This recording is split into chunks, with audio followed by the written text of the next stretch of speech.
رسول اللہ صلی اللہ علیہ وسلم کی نہایت اہم وصیت نماز کے حوالے سے، نماز نماز، جب انسان دنیا سے جا رہا ہو تو جو باتیں کہتا ہے اس کی بڑی اہمیت ہے. جیسے آپ کو کہا خواتین کے بارے میں، غلاموں اور ملازموں کے حوالے سے جاتے جاتے گفتگو کی، وہ آپ کے سامنے رکھی. اسی طرح نماز کے حوالے سے گفتگو، رسول اللہ صلی اللہ علیہ وسلم نے جو وصیت کی اس حوالے سے چند گزارشات کو آپ کے سامنے رکھا.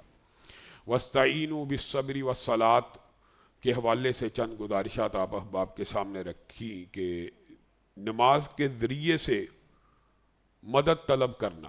اور اگر آپ غور کریں تو نماز کے ذریعے سے مدد طلب کرنے کے حوالے سے کیا ایک نماز ہے؟ صلاۃ حاجت آپ کے سامنے ہلکی سی بات رکھی تھی. صرف صلاۃ حاجت، جب انسان کو کوئی مشکل پڑ جائے، کوئی کام درپیش ہو، کوئی اللہ رب العزت سے بات منوانا چاہتا ہو، پریشان ہو جائے. صحابہ کے بعد واقعات رکھے کہ بھائی کی فوت کی خبر آئی، نماز قائم کی. کوئی پریشانی آئی، نماز قائم کی. ابو مغلق نامی صحابی کا واقعہ مشہور ہے، دعا کے باب کا ہے، لیکن انہوں نے بھی نماز ہی میں دعا مانگی تھی، نماز ہی میں دعا مانگی تھی. تو اللہ رب العزت نے آسمان سے فرشتہ نازل کیا، صرف نماز میں یا مغیث و اغیثنی کے الفاظ کہے تھے تو آسمان سے، چوتھے آسمان سے اللہ نے فرشتہ نازل کر کے اس ڈاکو کو ہلاک کر دیا تھا.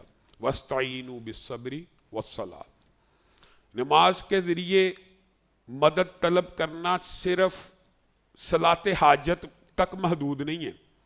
اگر آپ غور کریں تو نماز کے ذریعے مدد کرنے کے حوالے سے حدیث کی کتابوں میں کتنی نمازوں کا ذکر ہے. صلاۃ حاجت تو سب کو پتہ ہے کہ پریشانی آ گئی، کاروباری ٹینشن لگ گئی، کوئی چیز غائب ہوگی، اسی وقت نماز کھڑی کرو، 2 رکعت پڑھو، اللہ کے سامنے اللہ کی بارگاہ میں اپنی پریشانی مصیبت رکھو، اللہ رب العزت دور فرماتے.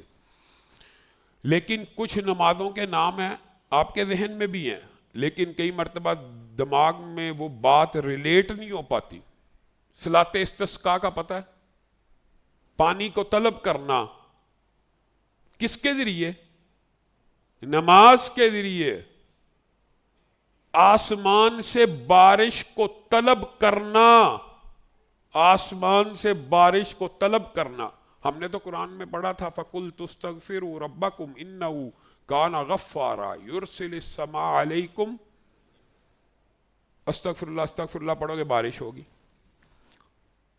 یہ بھی بارش برسانے کا ایک سبب ہے. لیکن رسول اللہ صلی اللہ علیہ وسلم جب قحط سالی ہو جاتی تھی تو صلاۃ استسقاء پڑھاتے تھے. گویا وَاسْتَعِینُوا بِالصَّبْرِ وَالصَّلَاةِ، نماز کے ذریعے بارش کو طلب کیا گیا. اور کیا صرف بارش کو طلب کرنے کے لیے نماز ہے؟ نماز ہر پریشانی کو، ہر مصیبت کو دور کرنے کے لیے. صلاۃ الکسوف کا نام سنا ہوا ہے؟ وہ کیا ہے؟ جب چاند گرن لگ جائے یا سورج گرن لگ جائے تو کیا کرنا ہے؟ وَاسْتَعِینُوا بِالصَّبْرِ وَالصَّلَاةِ. ایک نماز نہیں ہے، نماز کے ابواب ہیں. پھر کیا صرف یہی ہے؟ آپ حیران رہ جائیں گے کہ نماز کے ذریعے سے اللہ کو پکارنا اس قدر اہم ہے، اس قدر محبوب عمل ہے.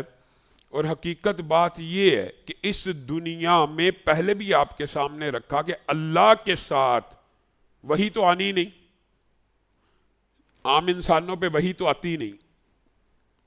تو اللہ کے ساتھ رابطے کا اور کنیکشن کا کیا ذریعہ بھی ختم ہو گیا. کیا اگر وہی نہیں آنی تو اللہ کا کنیکشن ہی انسانیت سے، مخلوق سے کٹ گیا؟ نہیں، وہ کنیکشن 2 چیزوں کے ساتھ برقرار ہے آج بھی، ایک قرآن کے ساتھ اور ایک نماز کے ساتھ.